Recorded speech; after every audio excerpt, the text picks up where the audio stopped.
Car யார பேர்ல இருக்குது, பிளஸ் கார யாரு டிரைவ் பண்றாங்கங்கிறது இன்சூரன்ஸ்ல என்ன மாதிரியான தாக்கம் செலுத்துதுன்னு சொல்லி தான் இந்த வீடியோல பார்க்க போறோம். நீங்க ஒன்டாரியோல கார் வச்சிருக்கீங்கன்னு சொன்னா கட்டாயம் இந்த வீடியோ பாருங்க. இப்ப தேவைப்படாட்டியும் ஃபியூச்சர்ல தேவைப்படும். சேவ் பண்ணி வச்சுக்கொள்ளுங்க. இப்ப நீங்க போய் ஒரு கார் ஒன்று வாங்குறீங்க. நீங்க தான் அந்த காரை டிரைவ் பண்ண போறீங்கன்னு சொன்னா ஒரு பிரச்சனையும் இல்ல. கார் ஓனரும் நீங்க தான், காரை டிரைவ் பண்ண போறது நீங்க தான். ஆனா சில ஃபேமிலிஸ்ல பார்த்தீங்கன்னு சொன்னா ஹஸ்பண்ட் அண்ட் ஒய்ஃப் நேம்ல கார் இருக்கும். ஆனா அவங்களுக்கு ஒரு 2, 3 பிள்ளைகள் இருக்கும். பிள்ளைகளும் அவங்களோட அப்பா அம்மாவோட காரை டிரைவ் பண்ணுவாங்க. இப்போ நிறைய பேர் இருக்கிற கொஷின், கார் ஓனர்ஷிப் அப்பாட இல்லாட்டி அம்மாவோட பேரில் இருக்குது. ஆனால் பிள்ளைகள் காரை டிரைவ் பண்ணுறாங்க. இது இன்சூரன்ஸில் என்ன மாதிரி இதை எடுத்துக்கொள்வாங்கன்னு சொல்லி நிறைய பேர் நிறைய டவுட்ஸ் இருக்குது. நான் ஒரு ஒன்டாரியோட லைசன்ஸ் இன்சூரன்ஸ் புரோக்கர். எனக்கிட்டையும் நிறைய பேர் வாரவங்க இந்த டவுட்டை கேட்பாங்க. முதலாவது, கார் ஓனர்ஷிப் உங்களுடைய கார் இன்சூரன்ஸிட ஏதாவது தாக்கத்தை செலுத்துமாங்கிற கொஷனுக்கு ஆன்சர் பண்ணுறேன். எந்த விதமான தாக்கத்தையும் செலுத்தாது. இப்போ உதாரணத்துக்கு ஒரு ஃபேமிலியில் அப்பா அம்மா ப்ளஸ் 3 பசங்க இருக்காங்கன்னு வைப்போம். இப்போ அவங்களோட வீட்டில் 5 கார் இருக்குது. 5 காருமே அப்பாட நேமில் தான் இருக்குது. இப்போ முதலாவது கொஷின் வரும், அப்பாட நேம்லேயே இந்த 5 காரும் இருக்கிறதால ஒய்ஃபாக இருக்கட்டும், அடுத்தது பிள்ளைகளாக இருக்கட்டும், அந்த காரை டிரைவ் பண்ணலாமா, வெளிட் லைசன்ஸ் இருக்கும்னு சொன்னால் அவங்கள்ட்ட கேட்பீங்கன்னு சொன்னால் எஸ், டிரைவ் பண்ணலாம். அப்படி டிரைவ் பண்ணுறதுக்கு அவங்க ஓனர்ஷிப்பை ஒவ்வொரு காரையும் ஒவ்வொரு ஆளுக்கு மாற்றணுமான்னு அப்படிங்கன்னு சொன்னால் தேவையில்லை. அப்பாட பேர்லேயே வச்சு டிரைவ் பண்ணலாம். இப்போ ரெண்டாவது கொஸ்டின் வரும். இப்போ அப்பாவுக்கு பார்த்தீங்கன்னு சொன்னால் 30 வருஷ டிரைவிங் எக்ஸ்பீரியன்ஸ் இருக்குது. ஆனால் அவரோட ஒய்ஃபுக்கு பார்த்தீங்கன்னு சொன்னால் ஒரு 5 வருஷ டிரைவிங் எக்ஸ்பீரியன்ஸ் தான் இருக்குது. பிள்ளைகளுக்கு பார்த்தீங்கன்னு சொன்னால் ஒவ்வொரு வருஷ டிரைவிங் எக்ஸ்பீரியன்ஸ் தான் இருக்குது. அதனால் எல்லா 5 காரையுமே அப்பாவோட நேம்லேயும் அப்பாவை மெயின் டிரைவராக வச்சு ஒய்ஃப் பிள்ளைகள் எல்லாரையுமே ஒகேஷனல் டிரைவராக எல்லா கார்லையும் போடலாமான்னு அப்படிங்கன்னு சொன்னால் நோ. அப்படி போடுறத இன்சூரன்ஸ் கம்பெனிஸ் அலோவ் பண்ண மாட்டாங்க. நார்மலாக எப்படி போடுறத ரெக்கமெண்ட் பண்ணுவாங்கன்னு சொன்னால் ஒரு டிரைவருக்கு ஒரு கார் படி போட சொல்லுவாங்க. இப்போ என்னதான் எல்லா காரும் அப்பாவோட நேமில் இருந்தாலும் 5 கார் இருக்குன்னு சொன்னால் 5 டிரைவர் இருக்காங்கன்னு சொன்னால் ஒவ்வொரு காருக்கு ஒவ்வொரு மெயின் டிரைவர் அசைன் பண்ணணும்.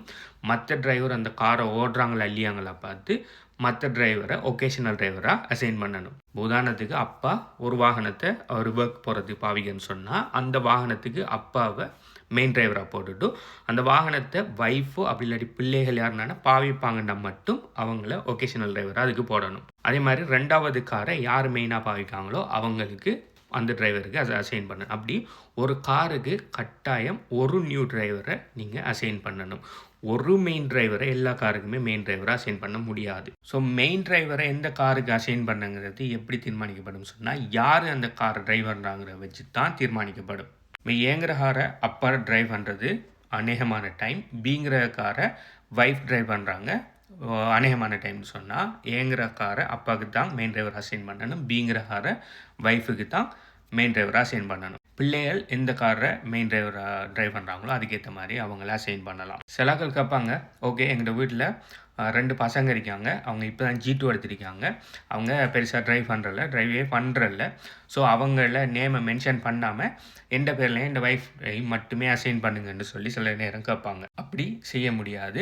அந்த வீட்டில் இருக்கிற எல்லா டிரைவர்ஸையும், அதாவது யாரெல்லாம் G1, G2, G லைசன்ஸ் வச்சுருக்காங்களோ எல்லாரையுமே நம்ம டிரைவர்ஸை அசைன் பண்ணணும். இப்போ ஒரே ஒரு காருக்கு வீட்டில் 4 பேர் லைசன்ஸ் வச்சுருப்பாங்கன்னு சொன்னால் 4 பேரையுமே அசைன் பண்ணி ஆகணும். அவங்க அந்த காரை தொடவே மாட்டாங்கன்னு சொன்னால் கட்டாயம் அதுக்குன்னு சொல்லி ஒரு என்டோஸ்மெண்ட் வந்து கொடுத்து தான் அதை கேன்சல் பண்ணவே தவிர டிரைவர்ஸ் அவங்களோட வீட்டில் இருப்பாங்கன்னு சொன்னால் கட்டாயம் அதை தெரியப்படுத்தி ஆகணும். அப்படி நீங்கள் தெரியப்படுத்தாமல் ஜஸ்ட் ஒரு மெயின் டிரைவரை மட்டும் சொல்லிவிட்டு மற்ற டிரைவரை மறைச்சிட்டிங்கன்னு சொன்னால் இன்சூரன்ஸ் கம்பெனிக்கு தெரியாமல் நாளைக்கு கிளைம் வரக்குள்ளே இன்வெஸ்டிகேஷன் பண்ணக்குள்ளே உங்களோட வீட்டில் இத்தனை டிரைவர் இருக்காங்க, ஆனால் நீங்கள் சொல்லாமல் மறைச்சிட்டிங்கன்னு சொல்லி உங்களோட கிளைம்ட்டுனே ஆகுது நிறைய சான்ஸ் இருக்குது. அப்படி உங்களோட வீட்டில் ஒரு டிரைவர் ஒரு ஆள் இருக்கிறாரு, ஆனால் அவர் பார்த்தீங்கன்னு சொன்னால் உங்களோட காரை தொடவே மாட்டாருன்னு சொன்னால் நீங்கள் OPCF 28Aங்கிற ஒரு என்டோஸ்மெண்ட் ஒன்று சொல்லி இன்சூரன்ஸ் கம்பெனி சைன் எடுத்து அது வேறு ப்ராசஸ், நீங்கள் தொட மாட்டேன்னு சொல்லி டிக்ளேர் பண்ணி சைன் வைக்கணும். என்ன சொன்னால் நாளைக்கு அவர் இன்சூரன்ஸ் ப்ரொவைட் பண்ணது பிறகு அந்த காரை ஓடுறதுக்கு சான்ஸ் இருக்கிறதால நாளைக்கு அந்த காரை அவர் ஓடக்குள்ளே ஏதாவது நடந்துக்கின்னு சொன்னால் இன்சூரன்ஸ் கம்பெனிஸுக்கு ப்ரூஃப் வேணும். நீங்கள் சொல்லிடுறீங்க இவர் காரை ஓட மாட்டேன்னு சொல்லி, ஆனால் ஓடிட்டிருக்கேன்னு சொல்லி அந்த லீகல் பர்பஸுக்காக அப்படி ஒரு என்டோஸ்மெண்ட் வந்து சைன் பண்ண வச்சு போடுது. அப்படி டிரைவரை போடாமல் விடலாமே தவிர அப்படி இல்லான்னு சொன்னால் இருக்கிற எல்லா டிரைவரையும் நீங்கள் எட் பண்ணி ஆகணும். ஈவன் அந்த டிரைவர் G1 தான் வச்சிருக்கிறேன்னு சொன்னாலும் நீங்கள் ட்ரைவ் பண்ணி போட்டே ஆகணும். அநேகமாக அதில் பெரிய அளவில் உங்களை ப்ரீமியத்தில் எந்த விதமான மாற்றம் ஏற்பட போகிறல, ரைட்? ஜீவன் போடக்குள்ள. ஆனால் ஜீவனோட ஒரு டிரைவர் இருந்தாலும் கட்டாயம் நீங்கள் ஆட் பண்ணியே ஆகணும். சில ஆட்கள் யோசிக்கிறேன் என்னன்னு சொன்னால், லைக் அப்பா அம்மாவுக்கு ஒரு 10-20 வருஷம் எக்ஸ்பீரியன்ஸ் இருக்குது. ஆனால் இப்போ பிள்ளைகளுக்கு பார்த்தீங்கன்னு சொன்னால் ஜஸ்ட் 1 year 2 years எக்ஸ்பீரியன்ஸ் தான் இருக்குது. அவங்கள இப்போ ஒகேஷனல் டிரைவராகவோ இல்லாட்டி ஒரு காருக்கு டிரைவராகவோ அப்பாயிண்ட் பண்ணக்குள்ள என்ன நடக்குன்னு சொன்னால் இன்சூரன்ஸ் ப்ரீமியம் கூற சான்ஸ் இருக்குது. ஏன்னா அவங்களுக்கு பெருசாக எக்ஸ்பீரியன்ஸ் இல்லை. அதனால் அவங்கள போடாமல் விடலாமான்னு சொல்லி அநேகமானாக்கள் கேட்கிங்க. நீங்கள் அப்படி இன்சூரன்ஸ் ப்ரீமியத்தில் ஒரு $50-100 சேவ் பண்ணுறதுக்காக போடாமல் விட்டுட்டு நாளைக்கு கிளைம் வரக்குள்ள ஒரு டிரைவர் ஒன்று இருக்குது, அந்த டிரைவரை நீங்கள் மறைச்சிட்டு இன்சூரன்ஸ் எடுத்துட்டீங்க, அதனால் உங்களோட கிளைம் டினே பண்ணணும்னு சொல்லி அப்படி டினே பண்ணாங்கன்னு சொன்னால் நாளைக்கு பெரிய அளவில் கை செய்யப்பட வேண்டியிருக்கும் கிளைம் பெரிய அமௌண்ட்டில் வரக்குள்ள. அடுத்தது மிஸ்ரிப்ரசன்டேஷன் என்று சொல்லி அவங்க உங்களோட டேஸ் ரிப்போர்ட்டில் போட்டுருவாங்க. அப்படி மிஸ்ரிப்ரசன்டேஷன் சொல்லி உங்களோட டேஸில் வரும்னு சொன்னால் அதுக்கு பிறகு நீங்கள் ஹை ரிஸ்க் டிரைவராக மாறிடுவீங்க. ஹை ரிஸ்க் டிரைவராக மாறினா ரெகுலராக தார இன்சூரன்ஸ் கம்பெனி எதுவுமே உங்களுக்கு இன்சூரன்ஸ் தர மாட்டாங்க. அதுக்கு பிறகு ஹை ரிஸ்க் ரேட்டுகளில் உங்களுக்கு மோர்கேஜ் பண்ணுற மாதிரி உங்களுக்கு கார் இன்சூரன்ஸ் பே பண்ண வேண்டியிருக்கும். ஸோ ஒரு $50-100 சேமிக்கிறதுக்காக எந்த விதமான பொய்யுமே சொல்லி எந்த விதமான டிரைவரையும் மறைச்சி இன்சூரன்ஸ்கள் எடுக்காதீங்க. இது சம்மந்தமாக நீங்கள் என்ன நினைங்க, இது சம்மந்தமாக வேறு ஏதாவது டவுட்ஸ் கொஸ்டின் இல்லைன்னு சொன்னால் கீழே கமெண்ட்டில் தெரியப்படுத்துங்க. ப்ளஸ் நான் ஒரு ஒன்டேரியோட லைசன்ஸ் இன்சூரன்ஸ் ப்ரோக்கர். நீங்கள் புதுசாக ஏதாவது கார் வாங்க போகிறீங்க அப்படின்னு சொன்னால் உங்களோட ரினியூவல் 10-15 நாளைக்குள்ளே வருதுன்னு சொன்னால் என்னை கண்டெக்ட் பண்ணுங்கள். எங்களோட ப்ரோக்கரேஜ் பார்த்தீங்கன்னு சொன்னால் 30+ கம்பெனிஸோட ஒர்க் பண்ணுறாங்க. பெஸ்ட்டான ஒரு கோட் ஒன்று செக் பண்ணி நான் சொல்லலாம். என்னை கண்டெக்ட் பண்ணுற டீட்டெயில்ஸ் வேணும்னு சொன்னால் இந்த நேமில் இருக்குது, அப்படி இந்த பயோவில் இருக்குது, அப்படி என்ன டிரெக்ட் மெசேஜ் பண்ணிங்க சொன்னால் ஓட்டோ ரிப்ளை வரும். பை.